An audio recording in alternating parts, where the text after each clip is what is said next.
Good afternoon. Welcome to this edition of the 401 Talk Zone Radio Show. My name is Leon Jones. Today is Wednesday, November 16th, 2016. You can tune into the 401 Talk Zone Radio Show every Wednesday from 6 p.m. to 8 p.m. on Blog Talk Radio. Guest call-in number is 215-383-5785. And if you like the channel, please share and subscribe to the 401 Talk Zone Radio Show so I can continue to give you quality information for educational purposes from a professional, mature perspective. And on this channel, we don't engage in any social issues or controversies, nor do we participate in drama and unnecessary bickering. So please be respectful, because on this channel, it's made for individuals who want education. If you have a business or a topic that you would like for me to discuss on Blog Talk Radio and YouTube, just email me at lej6521@gmail.com. And if you have a comment, please leave it in the comment section. Just make sure that your comments are pithy. No bloviating or pettifogging if you wish to opine. Now on to this afternoon's topic, and we are in our leadership series.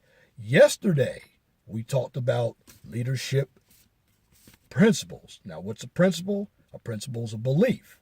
Today, we're going to shift gears, and we're going to talk about leadership traits. Now, what's a trait? A trait is a characteristic.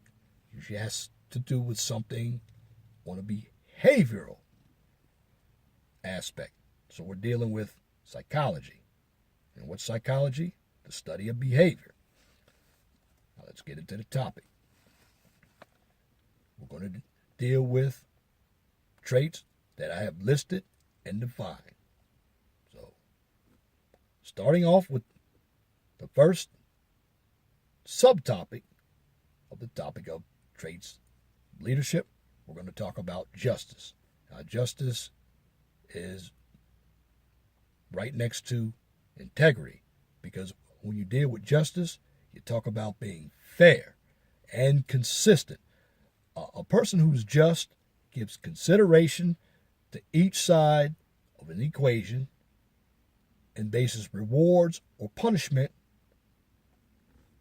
on the merit of the issue. Judgment. It's an ability to think about things clearly. So we eliminate all the emotion, but you must be calm and utilize orderly fashion so you can make good decisions. Dependability. To be dependable means that you can be relied on to perform duties properly. Also means that you can be trusted to complete a job. It is the willing and voluntary support of the policies and directives an organization's structure from its superiors. Now, dependability also means consistently putting forth your best efforts in any attempt to achieve the highest standards of performance. Initiative. It's basically taking the action even though you haven't been given any directives. It means meeting new and unexpected situations with prompt actions. It includes utilizing resources to get something done without normal material or methods that are available to you. Let me give you an example of that. The military is a good example.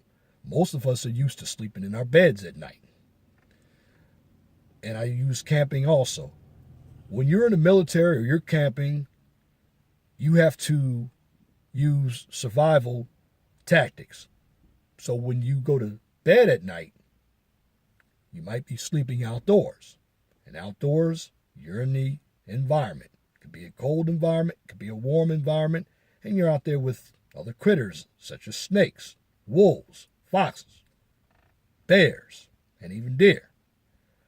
So you have to make do with the situation in order to survive. That's what initiative is. And you utilize that without having your everyday resources that we take for granted, like a bed, a house, heat. Decisiveness. An effective leader should always have decisiveness. And that's being able to make decisions without delays. Now, sometimes we overanalyze our decisions. I know I'm critical of that myself, and sometimes it leads me in the wrong direction. Now, you have to get all the facts, however, and weigh them against each other, known as pros and cons. Now, by acting calmly and quickly, you should arrive at a sound decision. You should announce your decisions in a clear, firm, and professional manner. When it comes to communication, you can be direct, but you must utilize tact. Now, with tact, you deal with people in a manner that you will maintain good relations to avoid problems. It means that you're polite, you're calm, and you're firm. Integrity. That's what some politicians and lawyers need. You're honest. You're getting to the veracity. Veracity means truth. Look it up. You gotta be truthful in what you say or do. You put honesty, sense of duty, sound moral principles above anything else. And that's one thing that every man should strive to have. It should be a number one, if not number one, in the top 10 traits that we as men should maintain, because we need to be trusted amongst each other, particularly as black men. And then once we're trusted and we're providing our resources to build infrastructure, we can have a community. Enthusiasm. It's a trait. It's a trait that involves being positive, but it's a sincere interest of exuberance in the performance of our duties. Now, if you're enthusiastic, you're also optimistic, cheerful, and you're willing to accept challenges. Now, that's going to be based on your environment. If you are in a good office or professional environment with good management, and you're being treated fairly, you're going to accept the challenge, and you're going to accept more responsibility, which that's also coming up. And tomorrow's section, when we do leadership styles, we did responsibility yesterday, and that was part of the principles. Now, bearing. In military, we always use this word, military bearing. Now, what do we mean by bearing? It's basically how you carry and conduct yourself, and that's a matter that you should reflect alertness, competence, confidence, and self-control. Unselfishness, and this will carry you a long way. It means that you avoid making yourself comfortable at the expense of others. Now, I know the 48 laws of power. It tells you to utilize others to do work for you, and you take the credit. Okay, that is true, because that's what management is supposed to do in an organization, because you're utilizing people to meet the objective and goals of a company's mission. However, you should be considerate of others, and you give credit to those who do deserve it. Because if you don't, this is when you're going to have mutiny. And if people don't do the work for you, you're not going to have a job, and you're not going to have a business. Courage. This is what men need. Courage. Allows you to remain calm while recognizing fear. Moral courage means having the inner strength to stand up for what is right and to accept blame when something is your fault. Take ownership. It goes on the realm of responsibility. Now, physical courage means that you can continue to function effectively when there is physical danger present, such as you're out hunting. There's a bear, big 500-pound bear. What are you going to do? Well, you're going to have to remain calm, because if you don't, you might be Sunday dinner. Knowledge. And this is what you always hear when I give you my intro. Knowledge is power. Well, knowledge is a science or art. Now, knowledge means that you've acquired information, that you understand people. Your knowledge should be broad. And in addition to knowing your job, You should know your unit's policies and keep up with current events. This is why, again, I'm utilizing my channel. I have a myriad of topics, along with my degrees in civil engineering and critical infrastructure system. Outside of what I know on my job, my videos are about business, about politics, about being a man, etc. The broader your knowledge, the better it is for you to gain opportunities amongst your peers. And your peers are not only your co-workers, your family and associates. And the more knowledge you have, the more respect you're also going to get. And you're also respecting yourself. And you're respecting others as well. And you're respecting others by listening to their points of view. You're not being partisan. And this is what's going on in the political spectrum today. You have a lot of Mr. and Mrs. Know-it-alls who are in politics. And what happens, you get misinformation, particularly from the media, which, when you have an agenda, it's usually a selfish agenda, and you're not respecting, in politics, the will of the people, because you're only out for yourself. Just remember, knowledge is power. But in order to gain knowledge, you have to understand other people's points of view and your own point of view. So know who you are. And knowing who you are goes back to the principles of leadership. And we did that video yesterday. Loyalty.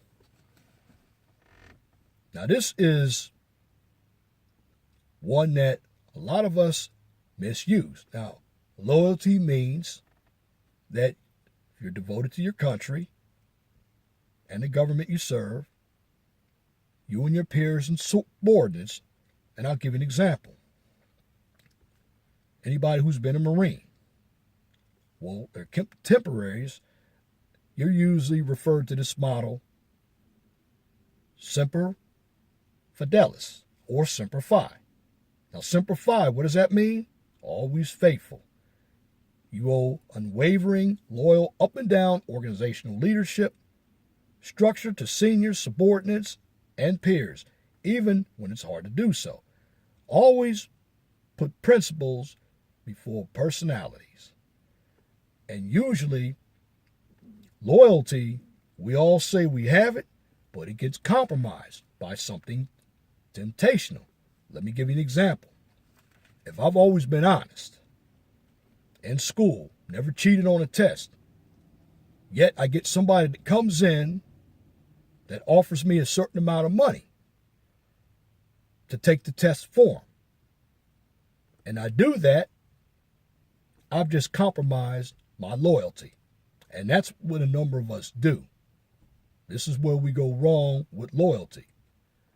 So what we need to do is understand what our principles are. And when we understand principle, then we understand personality. And that's where you get the motto. You put beliefs over your personality, because we have different personalities. But if you understand who you are, and this connects to what we did yesterday with a belief system. Understand morals and values, which are beliefs or principles, and practice them very well. And you utilize them before your personality traits. And your personality traits can give you unwarranted emotions.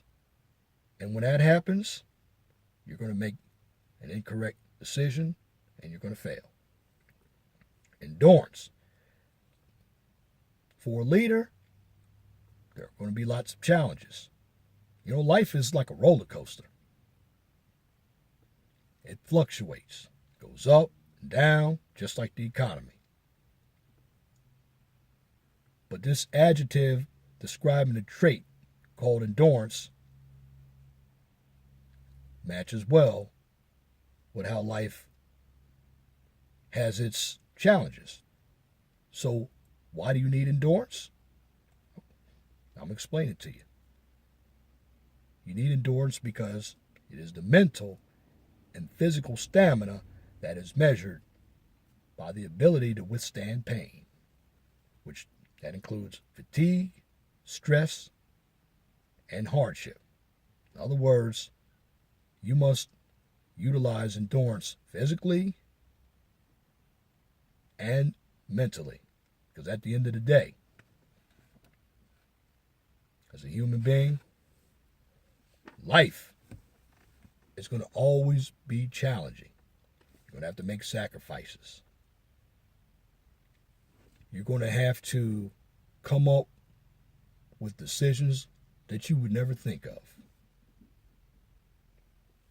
But in order to accomplish what you need to do, where you need to go, where you want to go, what kinds of goals, that really depends on you. And that's this edition for the 401 Talk Zone Radio Show. Till next time, my name is Leon Jones. Please be gentle and respectful to each other and have a wonderful and blessed afternoon.